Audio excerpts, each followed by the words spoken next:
વિદ્યાર્થી મિત્રો, good morning સૌને.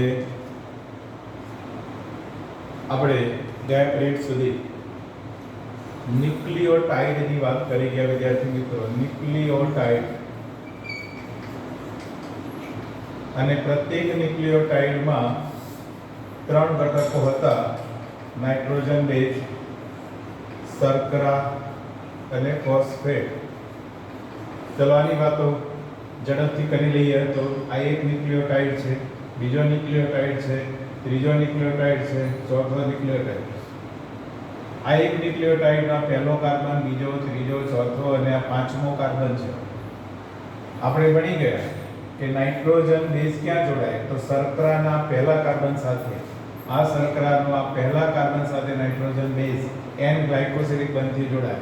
એવી રીતે આ બીજી શર્કરા બતાવો તો એનો પહેલો, બીજો, ત્રીજો, ચોથો, પાંચમો, તો આ પહેલા કાર્બન સાથે નાઇટ્રોજન બેઝ ચલો આ રીતે જોડાય. તો શર્કરાના પહેલા કાર્બન સાથે જોડાય, N ગ્લાયકોસિલિક બંધથી જોડાય અને જે અણુ બનતો હતો એને આપણે ન્યુક્લિયોસાઇડ કહ્યો હતો. ન્યુક્લિયોસાઇડ.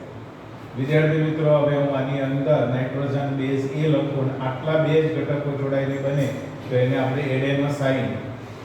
ત્યાર પછી વિદ્યાર્થી મિત્રો અહીં C લખું તો આ સાઇટોસિન અને આ બે જોડાઈને સાઇટિડીન. એવી રીતે વિદ્યાર્થી મિત્રો અહીં હું G લખું છું ગ્વાનિન અને બે જોડાઈને ગ્વાનોસાઇન. અને વિદ્યાર્થી મિત્રો અત્યારે હું બરોબર T લખું થાઇમિન, તો આ બંને જોડાય. હવે વિદ્યાર્થી મિત્રો બીજી લાક્ષણિકતા શર્કરાની હતી. અહીં શર્કરા તરીકે રિબોઝ હોઈ શકે, ડીઓક્સીરિબોઝ પણ હોઈ શકે, એટલે હું અંદર ડીઓક્સીરિબોઝ શર્કરા બતાવું. તો વિદ્યાર્થી મિત્રો આવા ન્યુક્લિયોસાઇડના બે પ્રકાર પડે. એકને રિબોઝ શર્કરા વાળા હોય એને રિબોસાઇડ કહેવાય અને ડીઓક્સીરિબોસાઇડ શર્કરા વાળા હોય તો એને ડીઓક્સીરિબોસાઇડ કહેવાય. તો એ જ રીતે ન્યુક્લિયોટાઇડ્સના પણ બે પ્રકાર પડે વિદ્યાર્થી મિત્રો. એક રિબોઝ શર્કરા વાળા હોય એને રિબો ન્યુક્લિયોટાઇડ અથવા રિબોટાઇડ અને બીજાને ડીઓક્સી રિબો ન્યુક્લિયોટાઇડ પણ બોલાય. ન્યુક્લિયોટાઇડ પણ બોલાય. યાદ રાખજો, અહીં પણ આપણે રીતે બોલી શકીએ ડીઓક્સી રિબો ન્યુક્લિયોસાઇડ, રિબો ન્યુક્લિયોટાઇડ, રિબો ન્યુક્લિયોસાઇડ એમ પણ બોલી શકાય. તો ચલો ગમે તે. તો વિદ્યાર્થી મિત્રો બે જોડાઈને બને તે. તો હવે આ બંનેનું શું નામ હતું એ બધાને ખબર છે. ચલો અત્યારે આપણે ફર્સ્ટ વિચારી લઈએ. હવે દરેકમાં હું માત્ર શર્કરા તરીકે રિબોઝ શર્કરા મૂકું છું. રિબોઝ શર્કરા. તો વિદ્યાર્થી મિત્રો આ રિબોઝ શર્કરા મૂકી એના જો આ પાંચમા કાર્બન સાથે મેં ફોસ્ફેટ પણ જોડી દીધો વિદ્યાર્થી મિત્રો. તો આખો એક ન્યુક્લિયોટાઇડ થઈ ગયો. હવે આખો ન્યુક્લિયોટાઇડ ચલો એ રિબોટાઇડ પ્રકારનો થયો કહેવાય. એનું આખું નામ આપણે ગઈકાલે ભણી ગયા, એડિનોસાઇન મોનોફોસ્ફેટ અથવા એડિનિલિક એસિડ. આ સાઇટિડિલિક એસિડ અથવા સાઇટિડીન મોનોફોસ્ફેટ. G છે ગ્વાનોસાઇન મોનોફોસ્ફેટ અથવા ગ્વાનિલિક એસિડ. આને આપણે કહેતા હતા વિદ્યાર્થી મિત્રો. હવે જુઓ રિબોઝ શર્કરા છે એટલે એની સાથે કદી થાઇમિન ન જોડાય, યુરેસિન આવે. તો વિદ્યાર્થી મિત્રો હવે જે બન્યો એને આપણે યુરિડીન મોનોફોસ્ફેટ અથવા યુરિડિલિક એસિડ. તો આ બધા જ મેં રિબોટાઇડ રિબોન્યુક્લિયોટાઇડના નામ. હવે હું વિદ્યાર્થી મિત્રો અહીં D મૂકી દઉં તો એ તમને નામ આવડવા જોઈએ. હવે તો ચાલો અહીં D મૂકી દઈએ. તો D મૂકું છું તો યાદ રાખજો એ બધામાં હું D મૂકી દઉં અત્યારે. અને ડીઓક્સીરિબોઝ શર્કરા હશે તો વિદ્યાર્થી મિત્રો કદી યુરેસિલ નહીં જોડાય, થાઇમિન હશે. આને કહીશું ડીઓક્સી એડિનોસાઇન મોનોફોસ્ફેટ અથવા તો આપણે DAMP લખ્યું હતું. એવી રીતે આ deoxy સાઇટિનિન monophosphate DCMP, deoxy guanosine monophosphate અને અહીં ડીઓક્સી થાઇમિડિન મોનોફોસ્ફેટ. વિદ્યાર્થી મિત્રો આ રહે બધા જ ક્યાં જોવા મળશે? ડીઓક્સી રિબોન્યુક્લિયોટાઇડ બતાવે એટલે કે DNA ના બંધારણમાં. તો ચલો વિદ્યાર્થી મિત્રો આપણે આ ન્યુક્લિયોટાઇડની વાત કરી. પછી આપણે ગઈકાલે શું ભણ્યા હતા એટલે કે ગયા લેક્ચરમાં ગયા લેક્ચરમાં આપણે ન્યુક્લિયોટાઇડના બે અણુ જોડાઈને ડાયન્યુક્લિયોટાઇડનો અણુ બનાવ્યો હતો. તો વિદ્યાર્થી મિત્રો અહીં ડાયન્યુક્લિયોટાઇડના અણુની વાત કરીએ આપણે. તો ડાયન્યુક્લિયોટાઇડના અણુમાં શું? તો ચલો આ એક ન્યુક્લિયોટાઇડનો અણુ થઈ ગયો વિદ્યાર્થી મિત્રો. આ બીજો કેવી રીતે જોડાતા હતા? તો આપણે ભણ્યા કે આ એક ફોસ્ફરસ તો એ જે જોડાણ હતો એ ફોસ્ફોએસ્ટર બનતો હતો જે, પણ હવે ત્રીજા કાર્બન સાથે વિદ્યાર્થી મિત્રો એ જોડાય. ત્રીજા કાર્બન સાથે, ત્રીજા કાર્બનના OH ની સાથે ફોસ્ફેટ, અને વિદ્યાર્થી મિત્રો અહીં જે બંધ બનતો હતો એને આપણે કાલે ફોસ્ફોડાયસ્ટર બંધ કીધો હતો. એવી રીતે આ બે અણુ ભેગા થઈ ગયા તો એ બની ગયો ડાયન્યુક્લિયોટાઇડનો અણુ આટલો. એમાં કયા બે ન્યુક્લિયોટાઇડ જોડાયા છે? ચલો એવી રીતે અનેક જોડાઈ શકે. તો ફરી આ ત્રીજો કાર્બન એની સાથે ફોસ્ફેટ જોડીએ, આ ત્રીજો કાર્બન ફોસ્ફેટ, અને આ રીતે અનેક જોડાય, અને અનેક જોડાઈને જે બને એને હવે આજે આપણે ભણીશું પોલીન્યુક્લિયોટાઇડની શૃંખલા. તો ચલો વિદ્યાર્થી મિત્રો આને બતાવીએ પોલીન્યુક્લિયોટાઇડની શૃંખલા. હવે તમે વિચારો કે આ પોલીન્યુક્લિયોટાઇડની શૃંખલા ડીએનએ ની રચનામાં હશે કે આરએનએ? તો એ તમને ખબર જ છે, ડીઓક્સીરીબોઝ શર્કરા છે એટલે ડીએનએ માં જ હોય, અને એ થાઇમિન થાય. હવે જો વિદ્યાર્થી મિત્રો આ ડીએનએ ની રચનામાં, પણ જો વિદ્યાર્થી મિત્રો હું અહીં તમે વિચારો કે હું થોડોક ચેન્જ કરીશ અને અહીં આર મૂકી દઉં તો આ રિબોઝ શર્કરાની અંદર આવેલા થઈ ગયા, અને એમના નામ અગાઉ જે હતા એ ન્યુક્લિયોટાઇડના નામ, એમાં એક બીજો ચેન્જ વિદ્યાર્થી મિત્રો અહીં આવશે, અને એ ચેન્જ હશે યુ. તો વિદ્યાર્થી મિત્રો યુરેડિયમ મોનોફોસ્ફેટ.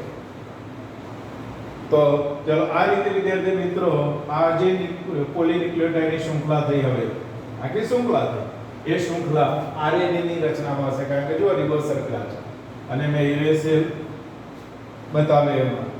હવે વિદ્યાર્થી મિત્રો ખાસ વિચારજો, હવે આ રહ્યો એક ત્રીજો કાર્બન, એના પછીના ન્યુક્લિયોટાઇડ સાથે જોડાય એટલે આખી આવી શૃંખલા હોય એને 3' એન્ડ કહેવાય. 3' એન્ડ. તો 3' એન્ડ કેમ કહેવાય છે? કારણ કે આના વડે એના પછીના ન્યુક્લિયોટાઇડ સાથે જોડાય, અને આ પાંચમો કાર્બન છે એની સાથે ફોસ્ફેટ જોડાય, એના અગાઉના ન્યુક્લિયોટાઇડ સાથે જોડાતો તો એ છેડો, એટલે વિદ્યાર્થી મિત્રો આ છેડાને હું 5' એન્ડ કહીશ.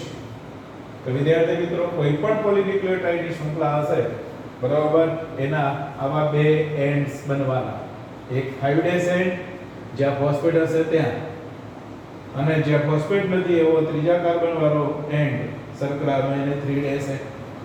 તો વિદ્યાર્થી મિત્રો અહીં તમે જોઈ શકો છો કે ફોસ્ફેટ પછી રિબોઝ શર્કરા આવી, phosphate ribose, phosphate ribose, phosphate ribose, phosphate.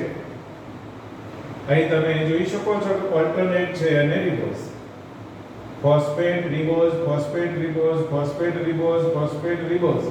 આમાં ઓલ્ટરનેટ છે વિદ્યાર્થી.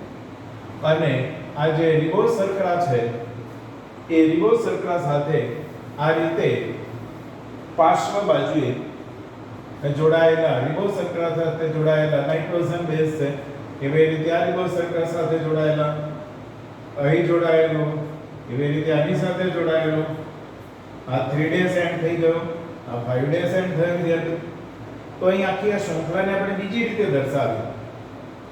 તો વિદ્યાર્થી મિત્રો એક ફોસ્ફેટ શર્કરા આ માટે એક લીટી એવી લખેલી છે કે પોલીપેપ્ટાઇડ શૃંખલામાં ફોસ્ફેટ અને શર્કરા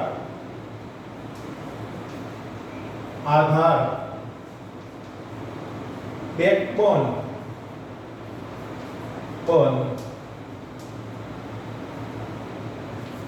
તરીકે વર્તે છે. જો કેવી રીતે વર્તે છે? બેકબોન આધાર, અને નાઇટ્રોજન બેઝ એ વિદ્યાર્થી મિત્રો આ રીતે પાર્શ્વ બાજુએ હોય, જે અંતઃક્ષેપિત શબ્દ પણ વાપરે છે, અંતઃક્ષેપિત જોવા મળે. એને કે એનો મતલબ એવું કર્યો કે વિદ્યાર્થી મિત્રો આ શર્કરા મેઇન છે, ઓલ્ટરનેટ ફોસ્ફેટ સોરી આ બેકબોન આધાર છે, એ સીધો છે અને એમાં જાણે કે નાઇટ્રોજન બેઝ આમ અંતઃક્ષેપિત ઘૂસ્યા હોય એવું લાગે, એટલા માટે અંતઃક્ષેપિત એક શબ્દ પણ તમારે વાપર્યો છે. તો એ વિદ્યાર્થી મિત્રો આખી પોલી ન્યુક્લિયોટાઇડની શૃંખલા કેવી એની સમજ, પોલી ન્યુક્લિયોટાઇડ શૃંખલા બે છેડા, આ રીતે અનેક ન્યુક્લિયોટાઇડ ના અણુઓ ન્યુક્લિયોટાઇડ વચ્ચે ફોસ્ફોડાયસ્ટર બંધ હોય અને એમાં શર્કરા ફોસ્ફેટ શર્કરા એ આધાર તરીકે મેઇન બેકબોન તરીકે અને નાઇટ્રોજન બેઝ એની અંદર આ રીતે પ્રક્ષેપિત થાય.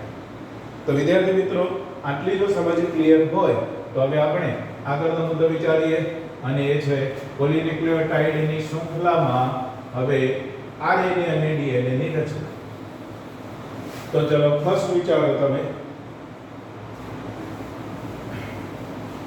કેવી આરએનએ ની રચના આપણે જોઈએ. આ મુદ્દો પતી ગયો. આરએનએ ની રચના. હવે આરએનએ ની રચના એ પહેલા આરએનએ ની ખાસિયતો શું?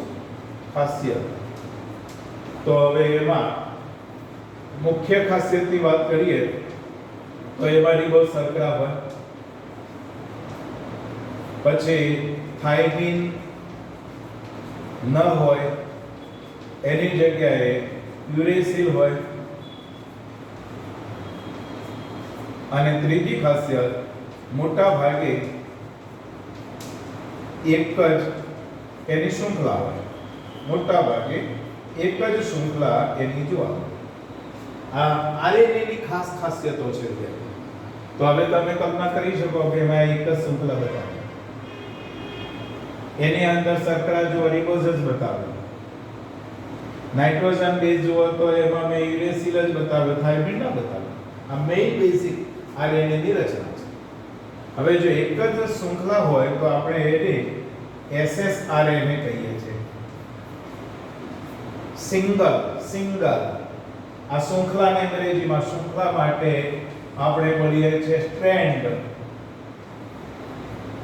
એટલા માટે એને સિંગલ સ્ટ્રેન્ડેડ આરએનએ કહેવાય. પણ વિદ્યાર્થી મિત્રો ક્યારેક ડીએસ આરએનએ પણ હોઈ શકે, એને એક ડબલ સ્ટ્રેન્ડેડ આરએનએ હોઈ શકે, એટલે બીજું આરએનએ પણ. વિદ્યાર્થી મિત્રો અહીં તમે આ એક શૃંખલાને સ્વરૂપ કલ્પના કરો. આ એક શૃંખલાનું સ્વરૂપ કલ્પના કરો તમે વિદ્યાર્થી મિત્રો. જો આને એક શૃંખલા બતાવી, આ શૃંખલાની અંદર આ બેકબોન તરીકે વિદ્યાર્થી મિત્રો અહીં શર્કરા છે, વાદળી રંગના બતાવે શર્કરા છે, અને યલો રંગના ફોસ્ફેટ છે. તો જો ફોસ્ફેટ પછી શર્કરા, ફોસ્ફેટ શર્કરા, ફોસ્ફેટ શર્કરા, ફોસ્ફેટ શર્કરા. અને વિદ્યાર્થી મિત્રો આમ સાઈડમાં જે બતાવ્યા જો એ નાઇટ્રોજન બેઝ, અહીં ગ્વાનિન લખેલું છે, યુરેસિલ, ગ્વાનિન, યુરેસિલ, ચલો આવા મેં બતાવ્યા છે. તો આ એક શૃંખલા થઈ ગઈ વિદ્યાર્થી મિત્રો સિંગલ. પણ વિદ્યાર્થી મિત્રો આ રીતે આ શૃંખલા ક્યારેક યુટર્ન થઈ જાય અને બે નજીક આવી જાય તો વિદ્યાર્થી મિત્રો જો એ નીચે બે શૃંખલાઓનું શું થયું? બે શૃંખલાઓ જુઓ તમે તો વિદ્યાર્થી મિત્રો એ જોડાવાનું શરૂ થઈ ગયું અને એના લીધે આ બે જોડાણ બની ગઈ બે શૃંખલાઓ વિદ્યાર્થી મિત્રો. તો બે શૃંખલાઓ કોના વડે જોડાઈ? તો જો આ શૃંખલા અને આ શૃંખલાના નાઇટ્રોજન બેઝ વડે જોડાય છે. આવી રીતે નાઇટ્રોજન બેઝ વડે જોડાવાની ક્રિયા થઈ ગઈ વિદ્યાર્થી મિત્રો, અને એક કુંતલાકાર સ્વરૂપ બનવા માંડે વિદ્યાર્થી મિત્રો, કુંતલાકાર જેવું સ્વરૂપ જો. તો આ થઈ ગયું વિદ્યાર્થી મિત્રો સિંગલ સ્ટ્રેન્ડેડ આરએનએ હોય એટલે આવી એક જ શૃંખલા હોય, અને ડબલ હોય ત્યારે આ રીતે હમણાઈ અને તે જોડાઈ અને આવું સ્વરૂપ બને વિદ્યાર્થી. ચલો હવે વિદ્યાર્થી મિત્રો આપણે આના પછીનો જે મુદ્દો આરએનએ વિશે વધારે તમારે નથી મળવાનું. ચલો હવે આપણે ડીએનએ ની રચના વિશે વિચારીએ. ચલો પોલીન્યુક્લિયોટાઇડની શૃંખલામાં પણ સમજણ પૂરી કરી દીધી. હવે ડીએનએ ની રચના હશે વિદ્યાર્થી મિત્રો તો પહેલી બાબત આવે કે અહીં ડીઓક્સીરિબોઝ શર્કરા હશે.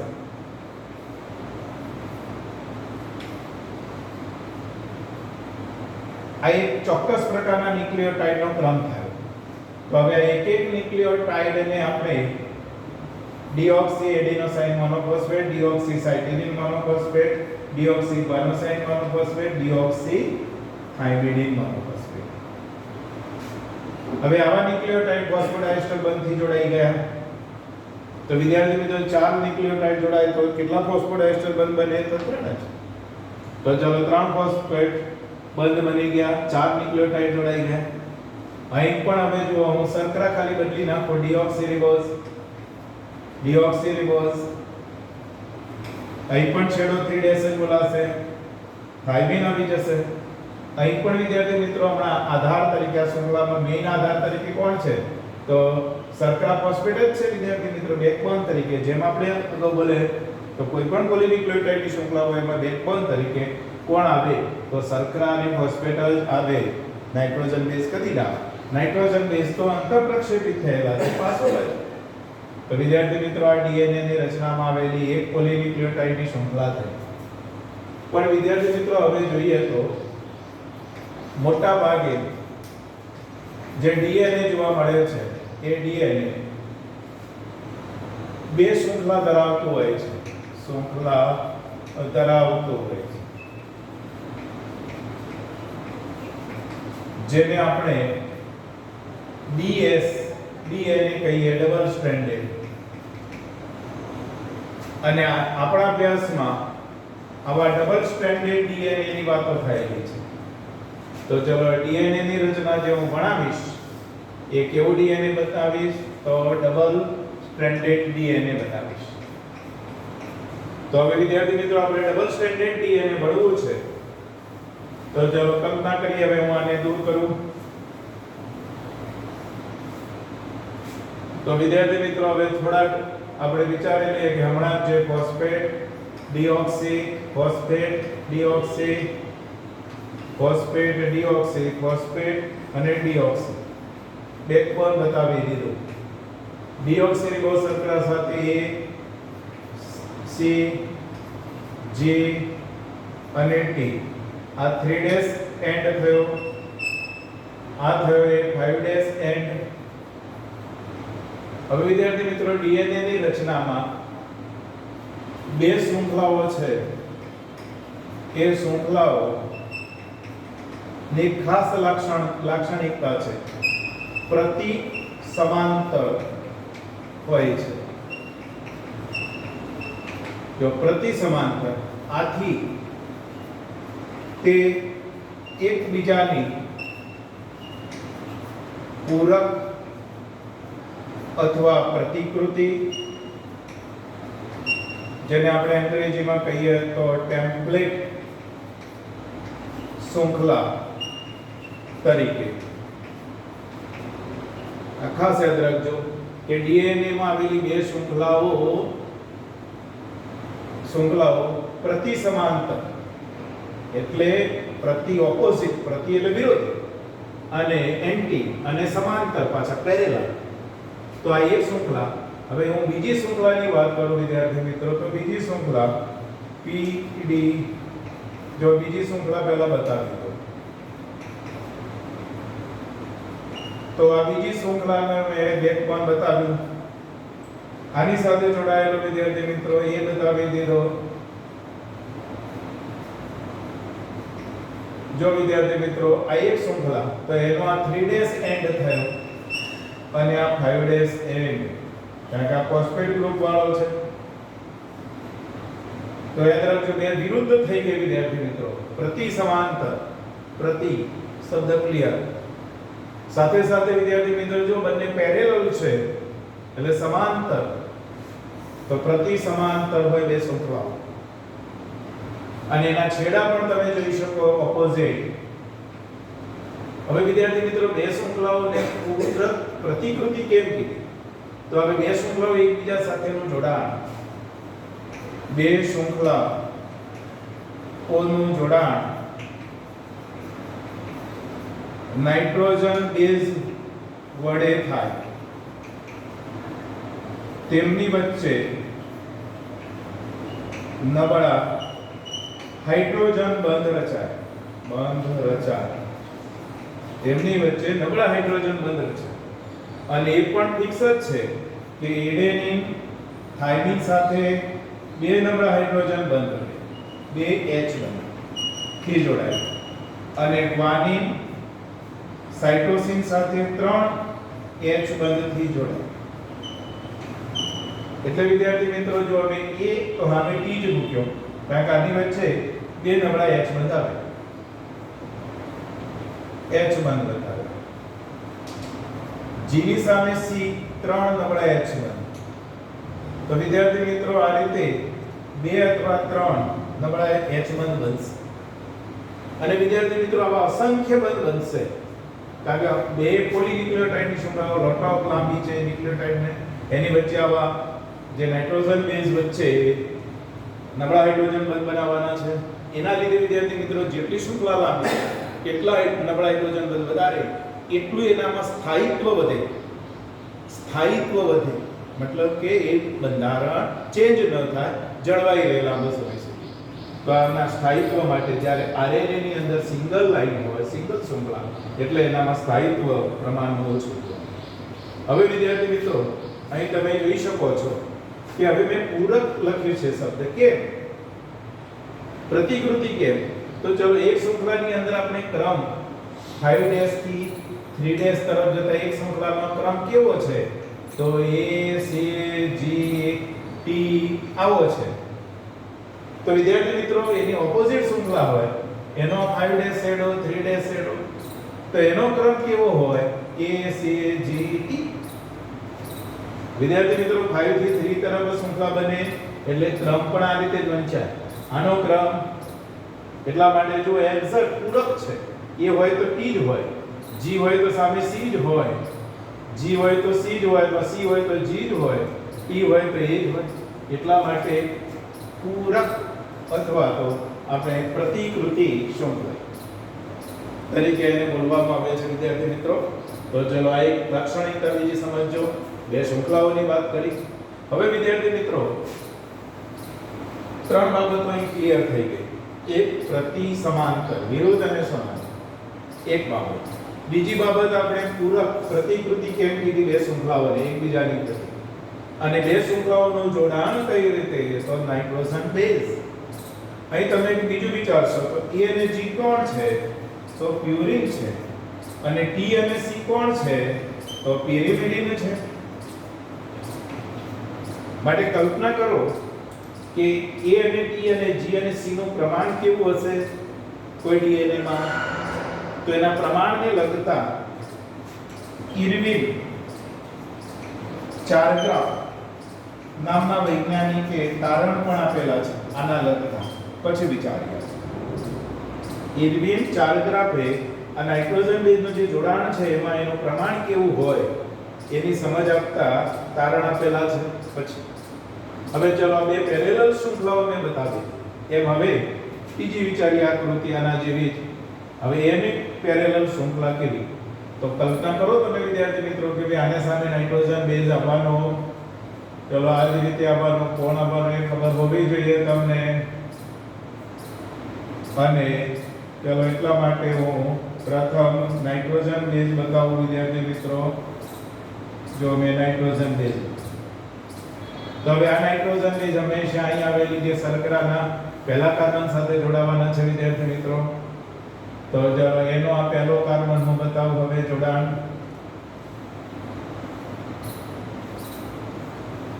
અને અહીં આવેલી જે શર્કરા હશે એ મારે જો વિરુદ્ધ શૃંખલાઓ છે એટલે ઊંધી બતાવવી પડે. પહેલો કાર્બન, બીજો, ત્રીજો, ચોથો અને વિદ્યાર્થી મિત્રો આ પાંચમો કાર્બન થયો. એવી જ રીતે અહીં તમે વિચારી શકો. ચલો વિચારજો અને આ રીતે તમારે દોરવાની થાય. પહેલો, બીજો, ત્રીજો, ચોથો અને પાંચમો કાર્બન.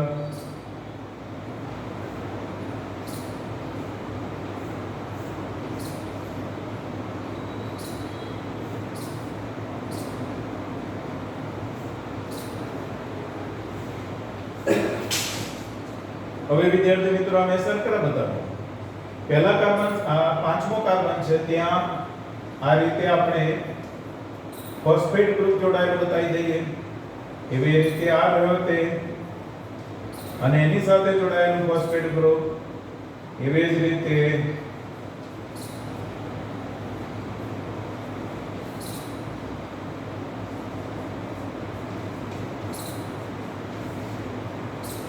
વિદ્યાર્થી મિત્રો અહીં તમે હવે જો જે ફોસ્ફોડાયસ્ટર બંધ હતો આ ફોસ્ફેટનો, એમ હવે આપણે એવા બંધ બતાવી દઈએ તો જો ક્યાં જોડાશે? પાંચમા કાર્બન સાથેનો ફોસ્ફેટ બીજા અન્ય ન્યુક્લિયોટાઇડ શર્કરાના ત્રીજા કાર્બનના OH સાથે. તો ચલો આ રીતે મેં આમ બતાવી દીધો. તો આ ફોસ્ફોડાયસ્ટર બંધ થઈ ગયો. હવે આ ફોસ્ફોડાયસ્ટર બંધ થઈ ગયો. આના ઓપોઝિટ શૃંખલા થઈ ગઈ વિદ્યાર્થી મિત્રો, ઓપોઝિટ. પેરેલલ થઈ ગઈ, જોઈ લો. હવે જો પૂરક કેમ? તો અહીં પિરિમિડિન છે તો સામે પ્યુરિન હશે, સોરી પ્યુરિન છે તો સામે પિરિમિડિન, અહીં થાઇમિન જ આવવાનું. અહીં જો પિરિમિડિન છે તો પ્યુરિન જ આવવાનું. હવે પ્યુરિન ગ્વાનિન છે તો પિરિમિડિન સાઇટોસિન આવે. અહીં વિદ્યાર્થી મિત્રો ટી છે તો પિરિમિડિન છે થાઇમિન, તો એની સામે એડિનિન નામનો પ્યુરિન બેઝ આવે. તો ચલો આ રીતે મેં શર્કરા બતાવી દીધી, ફોસ્ફેટ બતાવી દીધા. ફોસ્ફેટ શર્કરા જો બીજી શૃંખલા માટેનું બેકબોન થઈ ગયું. નાઇટ્રોજન બેઝ પ્રક્ષેપિત પહેલા કાર્બન સાથે જોડાયા. હવે વિદ્યાર્થી મિત્રો હવે આની વચ્ચે બે નબળા હાઇડ્રોજન બંધ, આની વચ્ચે ત્રણ નબળા હાઇડ્રોજન બંધ તૂટક લાઇનથી પણ બતાવવામાં આવે છે. તો તૂટક લાઇનથી બતાવીએ. ચાલો હાઇડ્રોજન બંધ આ જ મેં રચના બતાવી વિદ્યાર્થી મિત્રો. હવે રિયલી જોઈએ વિદ્યાર્થી મિત્રો, જ્યારે ડીએનએ ની બે શૃંખલાઓ આ રીતે પેરેલલ જાય છે, પણ એની હવે એક અન્ય ખાસિયતની વાત કરીએ વિદ્યાર્થી મિત્રો, અન્ય ખાસિયત.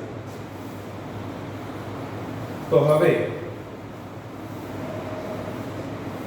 આ બંને શૃંખલાઓ જમણી બાજુનો વળાંક દર્શાવતી કુંતલાકાર નિસરણી જેવી રચના બનાવે. કુંતલાકાર નિસરણી જેવી રચના બનાવે. યાદ રાખજો, કુંતલાકાર. તો એમાં એક કમ્પ્લીટ વળાંક, બુકમાં ગર પીચ કીધેલું છે, ગર, એના વિશે વિચારીએ. તો વિદ્યાર્થી મિત્રો સીધી પેરેલલ ની હમણાં એવી છે, એટલે આકૃતિ આવી બની વિદ્યાર્થી મિત્રો. અહીં તમે આ કુંતલાકાર ડીએનએ નું મોડેલ વિદ્યાર્થી મિત્રો આના માટે હું બતાવી રહ્યો છું. ચલો અહીં તમે જોઈ શકો છો કે આ બે શૃંખલાઓ જો પેરેલલ છે, સમાંતર છે, અને આ રીતે આમાં મળાયા કરે છે, અને આખી રચના જોવા મળે છે. ચલો આ દરેક શૃંખલાની અંદર તમે વિદ્યાર્થી મિત્રો જોશો તો આ ફોસ્ફેટ શર્કરા, ફોસ્ફેટ શર્કરા, આ ફોસ્ફેટ છે તો શર્કરા, શર્કરા સાથે નાઇટ્રોજન બેઝ, શર્કરા સાથે નાઇટ્રોજન બેઝ, સામે પણ જો શર્કરા સાથે નાઇટ્રોજન બેઝ, શર્કરા સાથે નાઇટ્રોજન બેઝ, બે શર્કરા વચ્ચે ફોસ્ફેટ, ગ્વાનિન બતાવ્યો છે તો એ વિદ્યાર્થી મિત્રો સાઇટોસિન. આવું એક કુંતલાકાર સ્વરૂપ બને. તો વિદ્યાર્થી મિત્રો મારે એક કુંતલ ક્યારે કહેવાય? તો અહીંથી વળીને એક આવે ત્યારે એક વળાંક કહેવાય.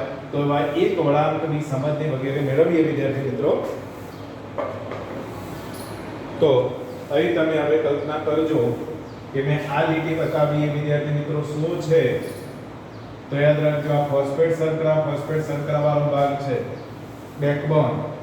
આ બીજી શૃંખલાનો ફોસ્ફેટ શર્કરા વાળો ભાગ છે, અને નાઇટ્રોજન બેઝ વિદ્યાર્થી મિત્રો હવે અહીં બતાવ્યા છે. તો માની લો કે હું અહીં આ રીતે એડેનિન, પ્યુરિન, પિરિમિડિન બેઝ આમ બતાવી દઉં વિદ્યાર્થી મિત્રો. તો ચલો આવી રીતે હું ખાલી બતાવું છું. તો એમાં ઓપોઝિટ આ બીજો પિરિમિડિન બેઝ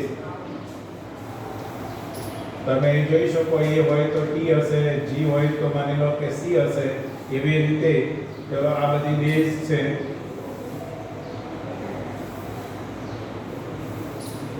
અને એ રીતે આપણે કલ્પના કરવાની થાય.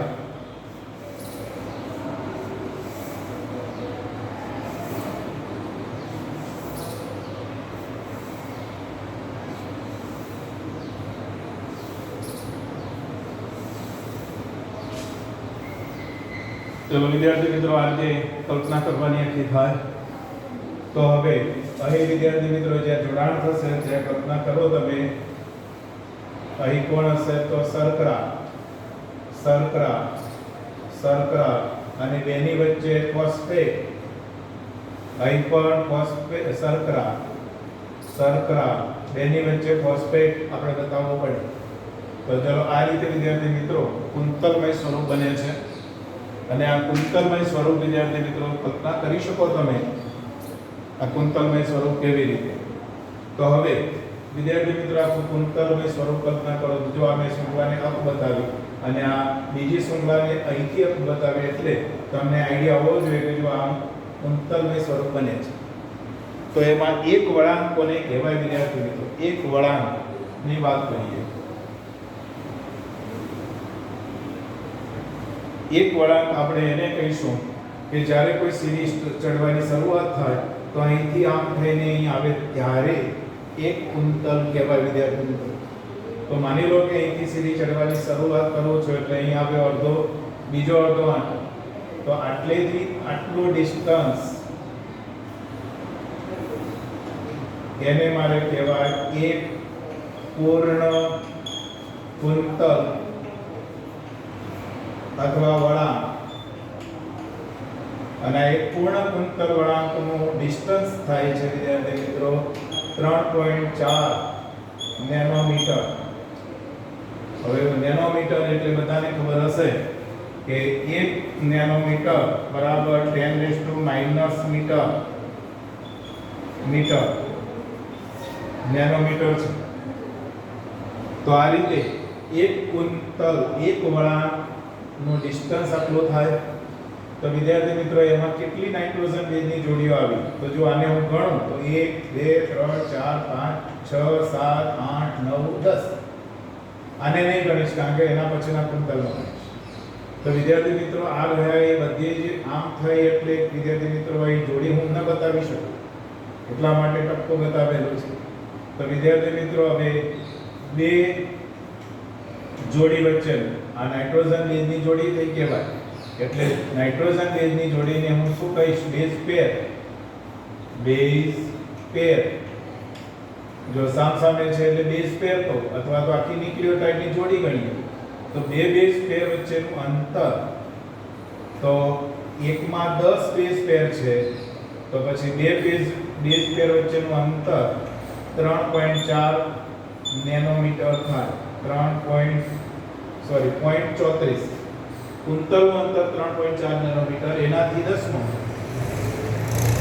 તો વિદ્યાર્થી મિત્રો આ તો હવે તમે સીડીની કલ્પના કરી હોય વિદ્યાર્થી મિત્રો આમાં તો એમાં કેટલા આવા કુંતલકાર સીડી કહીએ છે નિસરણી સીડી આમાં કેટલા પગથિયા હોઈ શકે?